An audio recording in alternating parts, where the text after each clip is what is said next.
not-so-friendly reminder that there is a wrong way to prepare for interviews. But we got you. For all of the no-fluff advice for getting ahead in your career without losing your mind, listen to Clock In with Emily Durham wherever you get your podcasts. I've got good news and bad news. Here's the bad news. Most protein bars are packed with sugar and unpronounceable ingredients. The good news? There's a better option. I'm Will, and I created IQ Bar plant protein bars to empower doers like you with clean, delicious, low-sugar brain and body fuel. IQ bars are packed with 12 grams of protein, brain nutrients like magnesium and lion's mane, and zero weird stuff. And right now, you can get 20% off all IQ bar products, plus free shipping. Try our delicious IQ bar sampler pack with 7 plant protein bars, 4 hydration mixes, and 4 enhanced coffee sticks. Clean ingredients, amazing taste, and you'll love how you feel. Refuel smarter, hydrate harder, caffeinate larger with IQ Bar. Go to eatiqbar.com and enter code BAR20 to get 20% off all IQ Bar products plus free shipping. Again, go to eatiqbar.com and enter code BAR20. This is the Pooja and Gurdeep podcast. From 98.1 CHFI Studios in Toronto, Canada. Hey Toronto, this is Ed Sheeran. This is Kelly Clarkson. Hi, this is Bryan Adams. This is Adele. This is Madonna. It's Michael Bublé, and you're listening to the Pooja and Gurdeep Show. It's fun. They're amazing. Anytime we have an excuse to use this clip, we will lean into it. It's pageant day, so we had to do it. Recent polls have shown a fifth of Americans can't locate the U.S. on a world map. Why do you think this is? I personally believe that U.S. Americans are unable to do so because some people out there in our nation don't have maps, and I believe that our education, like such as in South Africa and the Iraq, everywhere like such as, and our education over here in the U.S. should help the U.S. or should help South Africa and should help the Iraq and the Asian countries. Thank you very much. The South Iraq, Carolina. such as, and the Asian such countries. as in part places of sentences it does not belong. It's a comma. I actually start sweating listening to that every time, and then Mario Lopez kills me at the end. He's like, "Thank you very much." What's he gonna say? It's a lot of pressure, and I will tell you, and I don't know if you know this about me, but I was actually in a pageant. Did you do better than that? Yes, I did do better than that. Good. But it's very stressful. I didn't realize how much was involved in a pageant. I didn't want to be part of the pageant, to be clear. I was forced to be in a pageant by force. Pageant under duress. That could be a movie. I joined this agency before I was in school for broadcast journalism, and I knew I wanted to host shows. And so I went to them and I said, look, I don't want to be a model at this agency, but I would like to be a host. So if anybody comes to you with a show. You wanted to be Mario Lopez. Yes. You wanted to host the pageant. So they were like, yeah, sure, no problem. They're like, and you're just in time. We have our annual pageant and you can be in it. And I was like, oh, no, I don't want to be in the pageant. I just, if there's a hosting opportunity, they're like, no. Everybody in the agency must be in the pageant. So I was like, okay. And then it was like weeks of like choreography and like dancing and the model walks and all these things perfecting. And then you had to come up with your talent. And then, you didn't know what question you were going to be asked. It was a whole thing. Did you do the robot? Yeah. Was that your dance move? Oh my God, Oren, was your talent like the Puppet Center? Did you start busting out puppets and doing impressions? No, and I didn't care about it. I didn't want to win. What was your talent? We need to know. So my talent was that, it's a South Asian agency, right? So Okay. I was like, everybody knows Bollywood movies infamously are too long. They're 3 hours long. Okay. I said, I'm going to give you everything you get in a Bollywood film in 3 minutes. So I reenacted an entire Bollywood film with the very common lines from Bollywood movies.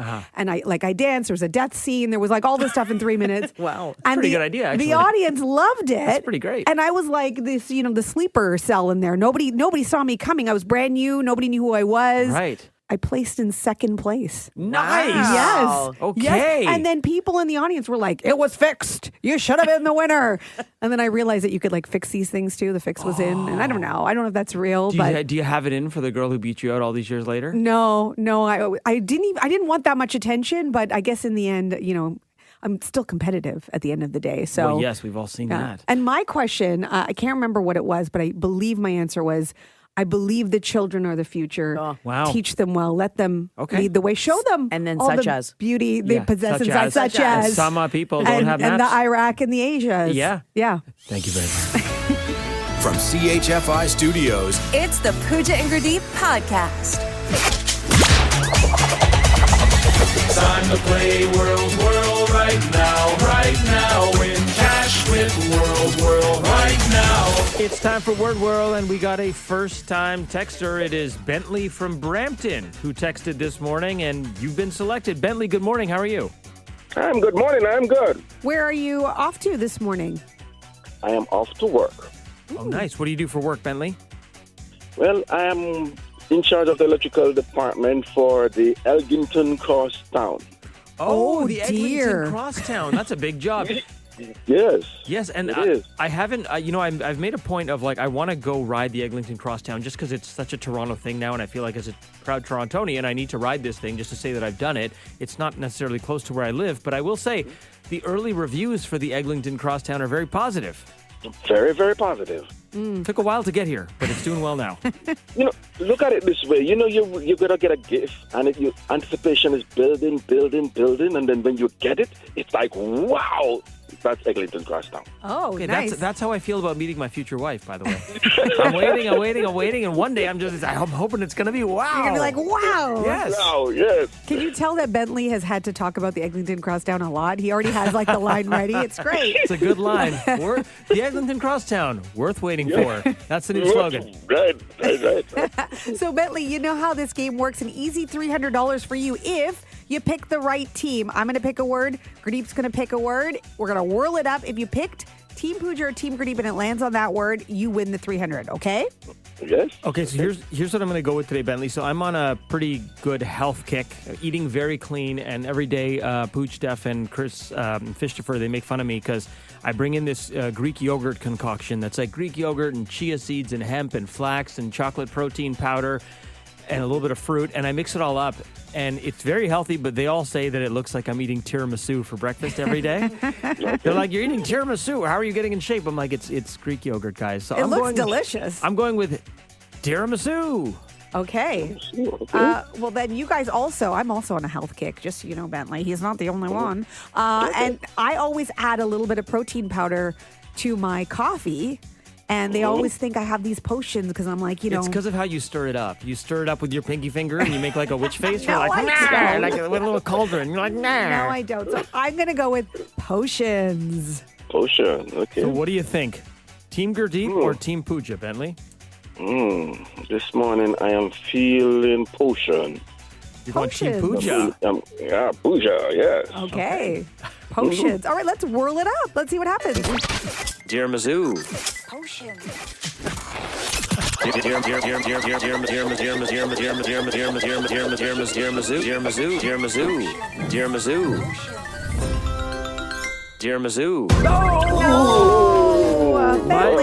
My tiramisu is the Rodney Dangerfield of words. It can't get no respect in here or from you, Bentley. Bentley, I'm so sorry you didn't win today, but it was so fun chatting with you and great work on the Eglinton LRT. I'll get over to ride it sometime, and I will think of you. Okay, thank you. Thanks, Bentley. Have a good one. You too. The Pooja and Gurdeep podcast. from 98.1 CHFI. The Daily Double. With Pooja and Gurdeep. We got two stories you need to know. Pooja, what you got? So if you are following Artemis 2's moon mission, you know that the astronauts are on their way back and they reached the farthest distance humans have ever traveled from Earth. Yes. But what you may have not expected is that Nutella also made history. Okay. The hazelnut spread is now going viral after it was spotted floating through their capsule. No way, really? Just 4 minutes before the record for the farthest travel had been set. And people watched, this happening because, a lot of people are just engaged. They're watching the live feed the whole time. And they noted that Nutella had now traveled farther in space than anyone currently on Earth. And this was a fluke. This was just by accident. It was unintentional product placement, if you will, or an ad. Come on, this wasn't like a brand integration thing? No, and they didn't even pay for that, right? It's not like Nutella said, oh, okay, we'd like this ad space or whatever, and we're going to pay big money for it because you're going to space. That was just one of the astronauts' personal Nutella that just started floating through the shop? Yes, I guess that's what they like to snack on. NASA responded saying this was not intentional, that the crew meals are not picked based on brand partnerships. And for Nutella's part, they said that they were honored to have traveled further than any spread in history. I hope they brought some PB up there as well. You got to get some peanut butter Nutella Sangies. Who knew that's what's fueling them? Really? That's why, I mean, listen, if I'm going that far and there's like a slight chance that something disastrous could go down, I want some Nutella. Like up there, I'm going to go ham on that if things go sideways. That's like your final meal? Absolutely, man. I'm like, give me all the Nutella. Okay, what do you got? Okay, I'm very excited about this. So a sequel to an 80s cult classic is coming out 40 years after the original. It's one of my all-time favorite comedies. It's getting a sequel, and I'm equal parts excited but also cringing. 40 years? 40 years. Spaceballs. Oh, come on. Is set to hit theaters April 23rd, 2027. The original one came out in 1987. Incredibly, most of the original cast is back, including Mel Brooks. I had to look this up. He's 99. Wow. Mel Brooks, and he's starring in the movie. Rick Moranis, who, has taken a step back from acting. Yeah. He's going to be in this. Really excited to see. He agreed too? He agreed, yeah. Wow. So I'm excited to see Rick Moranis back in action. Of course, he plays Dark Helmet. Bill Pullman, Daphne Zuniga, and of course, the late, great John Candy, who was central to this movie, playing the lovable Mog, half man, half dog, named Barf. He's obviously not going to be there. There are some new cast members joining the fray. Don't have plot details yet. Don't have a trailer or anything just yet.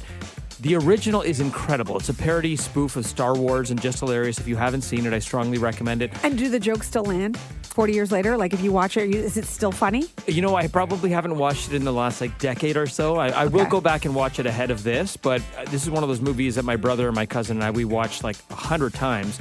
I just love it. The only reason I'm cringing, you're probably like, why are you cringing? Yeah, why are you cringing? Because if you look at other movies that have recently made sequels after 40 years from the 80s, most of them have not been good. Think Beverly Hills Cop 2024. Oh, yeah. That was bad. Coming to America 2021. I guess it's a lot of Eddie Murphy misses. Oh, yeah. And more recently, Happy Gilmore 2. Not good. Not all hope is lost because Top Gun, the sequel, was actually great. So there's that. So you didn't watch the original, but you watched the sequel? I've seen pieces of the original, but the sequel is fantastic. I watched that in theaters. So either way, I'm going to be there in theaters next year in April to see Spaceballs, the movie, the sequel. All right. From CHFI Studios, It's the Pooja and Gurdeep podcast. Let me ask you a question. When you're chatting with a friend that you don't talk with on the regular, maybe over text or in person, a little stop and chat, and you wrap it up, like the conversation's wrapping up, and you wrap it up with, we should get together soon. You say that or they say that? You say that. Okay. You say that. What do you mean by that? I don't mean anything. I'm just trying to end the conversation. Right. Yeah. And I think most people probably feel that way, right? You're just trying to wrap it up. It's a crutch. You say it. You don't actually mean it. Yeah. I've learned not to say it because then people take you up on it. Okay. Is that what happened? Well, I'm gonna just blame this on you because I don't like taking blame. What did I do? Well, because you're famously or infamously horrible at small talk, and I'm a good small talker, but I hang out with you enough that by osmosis, your bad small talk's rubbing off on me. So, yay, it's working. A friend acquaintance, I don't see this person very often. We went to high school together. Texted me recently for something, and we were just getting on a little chat, and then the chat was wrapping up, and then I was like, great catching up. Like, we should get together soon. And that was it. Uh-oh. And then he responded with a specific date and time. No. And was like, how about this day at 11:30? No. What's wrong with you, man? You are what's wrong with me. Why did you say it if you didn't want it? This was on Sunday. Oh, no. And I haven't responded. Come on. Because I don't know what to say. I don't have to, you know how my weekdays are, but this show and these hours and going to bed early and trying to get to the gym and walking the dog and cooking, I've got no wiggle room. Yes. There's no wiggle room for weekday get-togethers. Just right back. No wiggle room. Because this person works close to where I live, and that's what we were talking about, and that's how it was we should get together soon. And now they've suggested getting together on their... You suggested we should get together. I just said it generically, but they pitched a location, a time, a day. Yeah. And now it's coming up, and I don't know what to say. I feel like this is a rookie mistake in your small talk, You're interaction. Calling my small talk a rookie mistake? Only because I've I've been in enough of these situations where I have done exactly what you've done, and then I had to learn the hard way that they will take you up on it. Maybe it means he's just a really good friend that really wants to spend time with you. He took you up on your offer. We were only acquaintances in high school, too. He's got no wiggle room. He misses you. He has no wiggle But room. do you think he's also just making small talk and took it too far No. and gave out such a specific time? No, Now he's regretting he it too? actually wants to meet up. Yes. What are we going to talk about? What?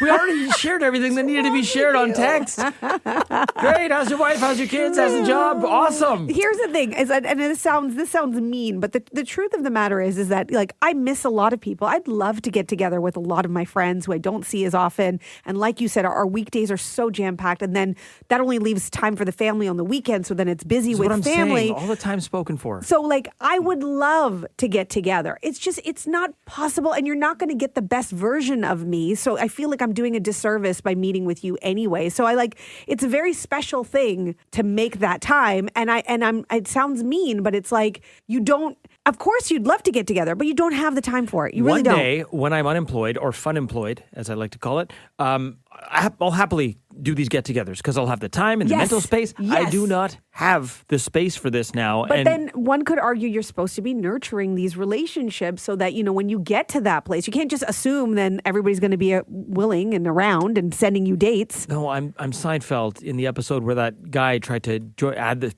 himself to the friend group, and Seinfeld had to break up with him on the subway and was like, I've really only got space for 3 friends, and I've already got them in Jerry, Elaine, and Kramer. I don't have space for new friends. Right. So this is where we're getting to the real issue, is that you already have your close friends. Those are the people you make time for, and everybody else on the outside, there's no wiggle room. My calendar and my heart are full. There's no more space. Guys, we should get together soon. Oh, no. Well, we hang out 5 days a week. I know, but outside of work, we should get together soon. You can join our quarterly with Pooja. Okay. Now you know, There work we go. friends. See, this doesn't Now you require- know, my work friends, what it's all about. The Pooja and Gurdeep Podcast.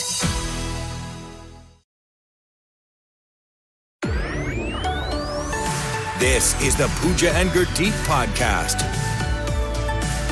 I said happy birthday in the group chat first. And now I've proven I'm the best friend on earth. Now they all stressed trying to claim second best because I proved I put the B in BFF. That's a great rap. I love that. That is ridiculous. Is that an actual thing? So if you didn't catch what that was about, it's a video from social media where a guy is doing a hilarious song about the fact that he's the guy in the group chat that always says happy birthday first when it's someone's birthday in the group chat, and it proves that he's the most caring and the best friend. That's all it takes? Evidently. You have to be the first to do it. The reason why I feel like this is a feather in my cap is because guess what, Pooch? I am that group chat guy in all my group chats. The most significant group chats I'm in, there's 2 of them that are the largest in terms of number of people and frequency of messages, are my cousins group chat, the Alawalia family cousins group chat. Okay. And I don't know why this is, but for whatever reason, I just put in my iPhone calendar birthdays of people that are important to me. Like yours is in there, my cousins, my family, anyone that's meaningful to me, and it's set up as a yearly reminder. And so it shows up as an alert, like it's so-and-so's birthday. And maybe because of the time I get up for this show, I'll see that and I'll send up first. Up first, but also my cousins are international. I have cousins in England and India, and even then, I'm generally the first one in the group chat to say happy birthday, and then within minutes, there's a flood of bing, bing, 15 other people going, oh, happy birthday, Bobby, happy birthday, whatever. And then with my group chat here, my core group of friends, I'm the first one to message for group chats because I have everyone's birthday saved on my phone, to the point where the administrator of the group chat side messaged me last week. A side message, and he said, man, you're so good at messaging for people's birthdays, man. He's like, how do you do it? And I'm like, there's no secret. It's just, it's not like I instinctively know in my head. It's a reminder on my calendar. That's all it is. Wow. Okay. So then do you walk away going feeling like this guy where you're like, I'm the best? Now everybody knows I did it first. Do you actually kind of have a bit of a strut in your walk afterwards? I did it first. I do. And I've never really thought about it too long. This rap really makes me feel good because I'm like, oh yeah, it's normally just a sweet. There's a little pride. I'm like, boom, I sent that first. And then when you see everyone's messages coming in after, it is a bit affirming because you're like, oh, good. Everyone is thankful that I sent that because it reminded them about this person's birthday, and now they don't feel like a bad friend for forgetting. Okay, now now that you know that you're usually the first one, you got a side message about it. Do you go out of your way to make sure that you're now the first one? Like, has it become a conquest of yours? I mean, now after hearing this, I think I'm going to double down on my efforts, and I will take it as a personal attack if anyone ever says happy birthday before me. In fact, when it's my birthday, I think I'm also going to message first in the group chat and be like, happy birthday to me. And then play this audio right afterwards in the group chat. Okay, you know me, I'm not on group chats. And also, you're the opposite. You don't respond on group chats, and you don't remember anyone's birthday, including your husband's. This is true. However, if I respond 2 weeks from when, you started this, let's say, is that okay? Because I at least still got in at some point with a belated happy birthday? Or is that just... Did you say within 2 weeks? Sometimes it takes that long for me to see man. it. You wish someone happy birthday on the day of... I put in belated. No, man. What's belated? That's like wishing someone Happy New Year now. You can't do that. Oh, wait, we're not doing that? Happy belated New Year. I've been saying Happy New Year to everyone in the elevator. Happy belated 40th, Pooch. That actually sounds really good. I don't mind that. Can we play that one more time? Let's go on. I said happy birthday in the group chat first. And now I've proven I'm the best friend on earth. Now they all stressed trying to claim second best because I proved I put the B in BFF. From CHFI Studios, It's the Pooja and Gurdeep podcast. It's Jumbo Day. Yay! It's Jumbo Day. So we are pitting Pooja and Steph against one another. And of course, this is also you can play along at home, in the car, see how you do in this Jumbo quiz. Quick peek at the whiteboard. It's 12 all. So the winner of this quiz will at least temporarily take the lead in the battle for the universe. Are we supposed to just know stuff about things that are jumbo? That's right. It's all things Jumbo. All right, here we go. Okay. All things Jumbo. All right. Pooja, we'll start with you. What is the largest organ in the body? What is the largest organ in the body? That is the question. Can I steal? You can if she doesn't answer. We're We're going to need an answer. Gonna go with the heart? Liver? Is it your skin? Oh, man. That's the only question I'm getting right, just by the way. Okay, You know what? That was on That's really CBG. good. It can't be Gurdeep ages ago, and I got it wrong as well. So that's the only reason I knew it, because I got that wrong I didn't a while even ago. think about the skin Yeah, I mean, it was being a an organ. It was a long time ago. Yeah, okay. Okay, Steph, over to you. Your first question. You're up 1-0. What's the name of the oversized ape who climbs buildings and causes absolute chaos? Oh my God. Okay. You're just staring at Pooja. I'm like, she can't help you. What the heck? Is it King Kong? I was going to say Godzilla. That's why I got stuck. Yes. No, that's exactly what happened in my brain. Honestly, I would have said Godzilla too. You're right. It was King Kong. Well I done. had to take a beat pause. I was worried you were going to say Donkey Kong. No? It was in my brain. Oh, my gosh. Okay, Pooja, back to you. Got to get you on the board here. No, I'm nervous. What big burger jingle is 2 all-beef patties, special sauce, lettuce, cheese, pickles, onions on a sesame seed bun? I don't eat meat. What? You should know the jingle. Okay, do it Wow. again. Say it again. Okay, what big burger jingle is 2 all-beef patties, special sauce, lettuce, cheese, pickles, onions on a sesame seed bun? There used to be I like a assume a clapping Big game. Mac? Yes. Did you not? Oh, you didn't go outside for I'm recess. just assuming. There was like a hand game when we were kids to do it. Really? Remember those games? Okay. Okay. All right. Steph, to you here. You're off to a great start, Steph. What is the name of the massive structure in China you can literally see from space? The Great Wall of China? Correct. Okay. Steph is up here 3-1. Pooch, back to you. I'm going to start crying. What I really don't like this game. What coffee chain is known for massive sizes like Venti and Trenta? Starbucks. There we go. Okay, I knew that one. All right, Steph, back over to you. What's the name of the massive waterfall that borders Canada and the U.S.? Niagara Falls. Done. Pooja, not happy with that question. Pooja, back to you. Who is the big green Avenger known for smashing everything? Hulk. There we go. All right. Well, I'm glad you Hulk got that because smash. my brain just went blank on that. 4-3, Steph. Steph, back to you here. What store is famous for supersizing everything and bulk shopping? Bulk Barn? Costco? Oh, with that steal! Oh my gosh! tie. The comeback no one saw coming. I don't even shop there. Oh, it's 4-0. Oh my God! I thought this was done. I was Wow, mailing you it were in. way too excited about This this. is crazy. This is drama. Okay.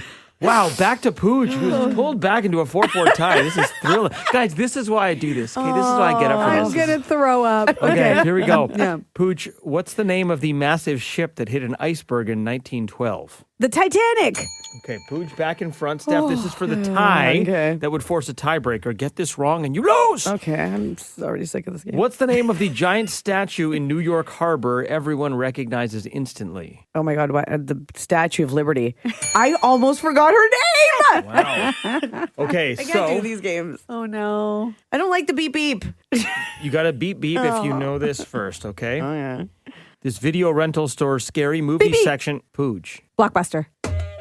Finish the sentence. This video rental store's scary movie section terrified me as a kid. Jumbo Video. Oh, Jumbo! That was... Don't be beep too early. That was the most thrilling quiz we've ever done. Wow. Guys, I'm so fired up. I still feel like throwing up. Me too. That was so much back and forth. That was like doing these playoff games. hockey. I don't like Oh, them. man. We got to take this national. I finished school. This feels like school all the time. I don't like know. it. Guys, I feel alive. The Pooja and Gurdeep podcast. From 98.1 CHFI. The Daily Double. With Pooja and Gurdeep. So we got two stories you need to know. What do you have, Gurdeep? So I think we can all agree one of the most unique parts of Major League Baseball is that players get to pick their own walk-up music. Oh, yeah. Right? It's a little insight into what they're into and what gets them fired up to come to the plate.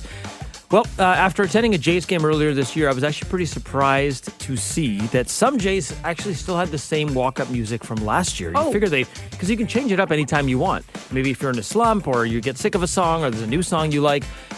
So one of those Blue Jays that has the same walk-up music since the beginning of the 2025 season is Dalton Varsho, and this is his walk-up song. No. No.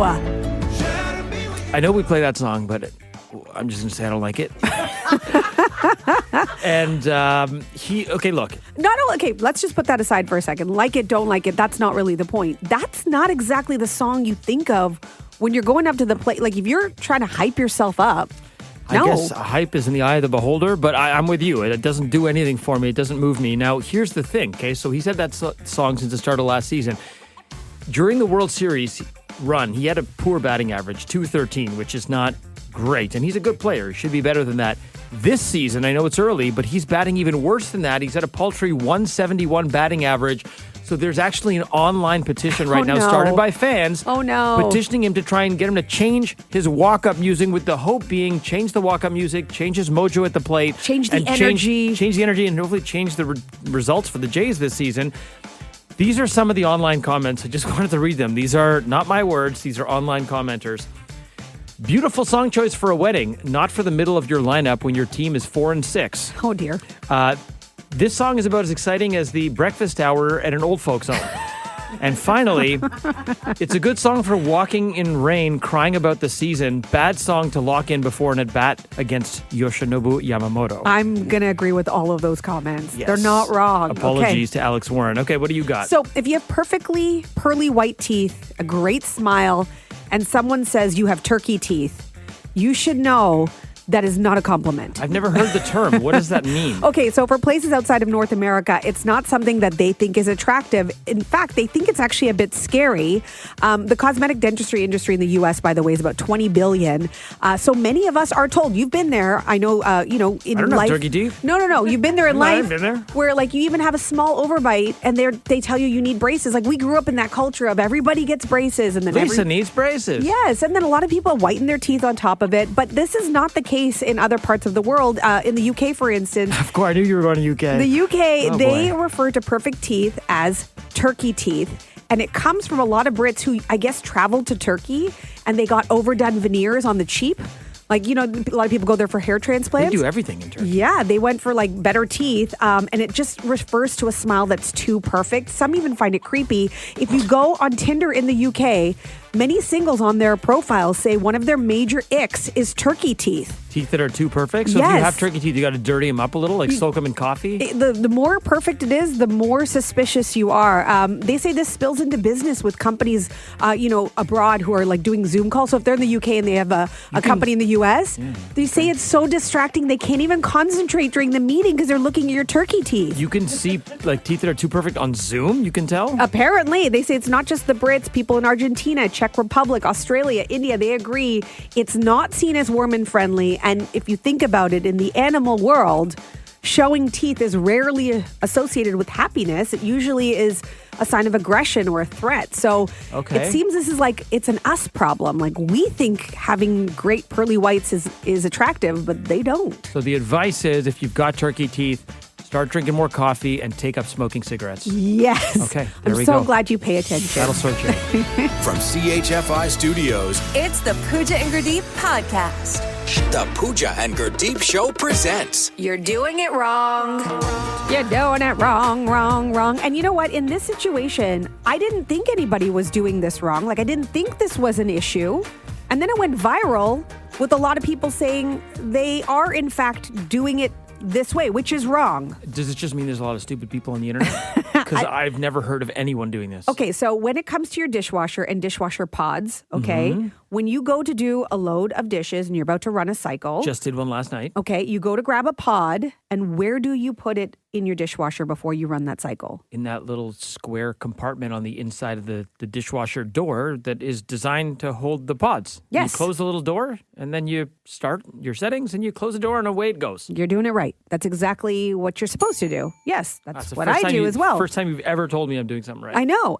So I was like, so there's no story here. And then Fishtopher decided to weigh in and said, oh, wait, what? No, I'm actually doing it another way. Can you please explain how you throw in your dishwasher pod into the dishwasher before you run a cycle? I will, but I just want to say I was doing it like you guys were, but my partner Taylor convinced me I was doing it wrong. You're blaming Taylor. Yes. Did Taylor have a sound effect? You're doing it wrong. Pretty much, wrong. yeah. That's everything I do. Is Taylor yeah. listening right now? Does he know you're throwing I him think firmly he's just under the in the bus? car, yeah. Or maybe he's just about to get in the car, so let's get through this real quick so he doesn't hear it. Okay, so tell us what Taylor has instructed you to do or what he does. So Taylor said it's okay to just throw it in the dishwasher, like throw it in the middle of the bottom of the dishwasher and close the door and run it, and everything's fine. You don't need to put it in the compartment. So the same way people might throw in a pod to the washing machine like that, but for the dishwasher. Yes. That's maniacal behavior. There's literally a compartment for the pods. I think he thinks that with the plastic on it will it will clog that up and it will cause some sort of damage to it. He had a whole, rhyme and reason for it. I mean, obviously it was convincing because you started doing it. I started doing it. It's, one less step. You just toss it in. I don't need to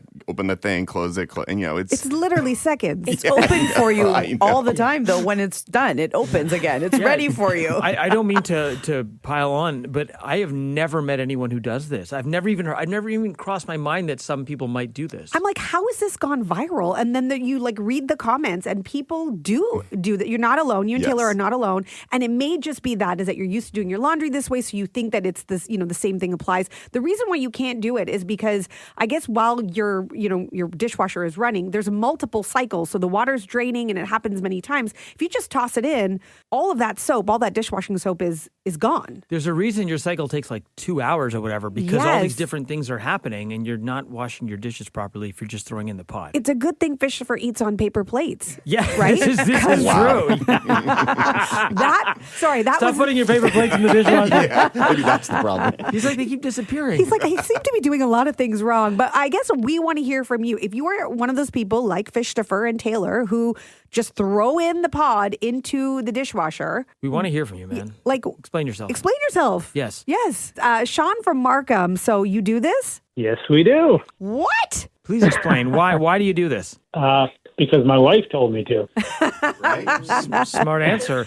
So, but do you think there's anything wrong with that? Or are you like, this is fine? And how do your dishes come out? No, I think it's fine. My dishes come out great. Really? So, and did she tell you why you need to do it that way? Did you get an explanation? No. I guess I could ask her. I guess you don't question things that your wife tells you. I was about to say, Pooja, rookie mistake here. I think as a guy, you just sort of say, yes, dear.